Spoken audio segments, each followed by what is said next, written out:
Guia de episódios. Os Cavaleiros do Zodíaco, Recap 05, A Ressurreição do Dragão.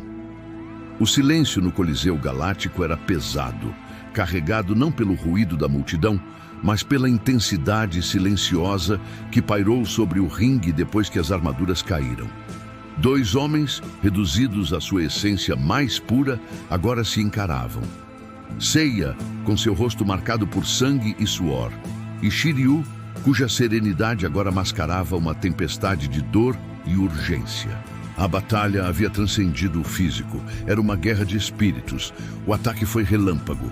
Punhos nus se chocaram e o computador registrou a brutalidade crua dos números. 625 kGW contra 643 kGW. A vantagem mínima de Shiryu era um testemunho de seu treinamento rigoroso. Seiya, imprevisível como sempre, tentou mudar o ritmo com um chute, forçando o dragão a um salto elegante. Mas era tudo parte de um jogo maior. Seiya soltou sua fúria estelar, os meteoros de Pégaso.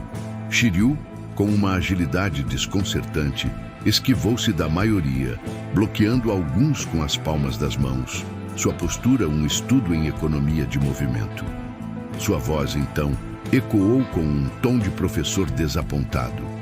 Ele havia calculado a ambição de Seiya, a velocidade do som, e encontrou-a em falta. A superioridade técnica do dragão parecia absoluta, até que não foi. Enquanto Shiryu se projetava para lançar o golpe que encerraria a luta, o cólera do dragão, uma dor aguda e profunda, o dobrou ao meio. Um dos meteoros, aquele que ele julgara insignificante, havia encontrado seu alvo. Seiya não estava apenas atirando às cegas. Ele estava calibrando. E agora, com o dragão vulnerável, uma nova saraivada de golpes explodiu. Dois socos invisíveis, mais rápidos que o pensamento, atingiram Shiryu com uma precisão cirúrgica, forçando-o a um joelho. A confiança se dissolveu em perplexidade. Como? Foi então que Seiya revelou seu trunfo, uma descoberta que ecoou como um trovão no coração de Shiryu. Você baixa a guarda. A simples frase foi uma condenação. O ponto fraco que ele acreditava ser um segredo entre ele e seu mestre estava exposto. Em um flashback comovente, a voz do mestre ancião ecoou, revelando o paradoxo do poder de Shiryu. A tatuagem do dragão que nascia em suas costas quando seu espírito de luta ardia era ao mesmo tempo sua assinatura e sua maldição. A garra direita do dragão, vista de frente, apontava diretamente para seu coração. E no instante fugaz, um mero milésimo de segundo, em que ele canalizava toda a sua energia no cólera do dragão, seu punho esquerdo baixava, deixando seu peito desprotegido. Era uma abertura convidando à morte. De volta ao presente, o desespero e a necessidade de Shiryu de voltar para seu mestre o cegaram. Ele ignorou o perigo e lançou o cólera do dragão mais uma vez, um último e desesperado esforço para acabar com tudo. Seiya, com os olhos fixos no alvo, viu o braço esquerdo baixar. Era a sua janela. Ele se lançou para a frente, seu punho mirando o coração de Shiryu com uma precisão mortal. Dois golpes se conectaram simultaneamente. O punho do dragão atingiu o rosto de Seiya com um impacto ensurdecedor. E o punho de Pégaso atingiu o peito de Shiryu com um som oco e terrível. O resultado foi uma tragédia em câmera lenta. Shiryu, seus olhos arregalados de choque, foi arremessado para trás, cruzando a corda do ringue e colapsando no chão frio, imóvel. O grito dilacerante de Shunrei cortou o ar. Seiya, segurando-se nas cordas, seu rosto uma máscara de sangue e dor, foi declarado vencedor.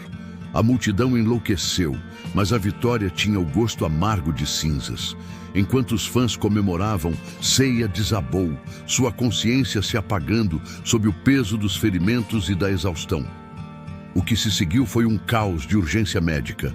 Enquanto os médicos diagnosticavam Seiya com a necessidade de uma transfusão de sangue e cirurgia cerebral urgente, outro médico ajoelhou-se ao lado de Shiryu.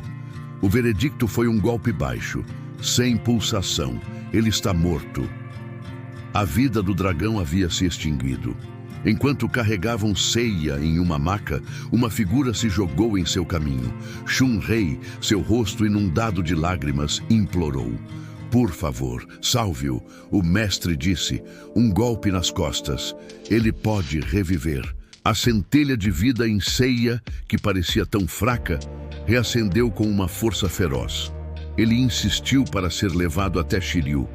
O cenário no Coliseu era de tensão surreal.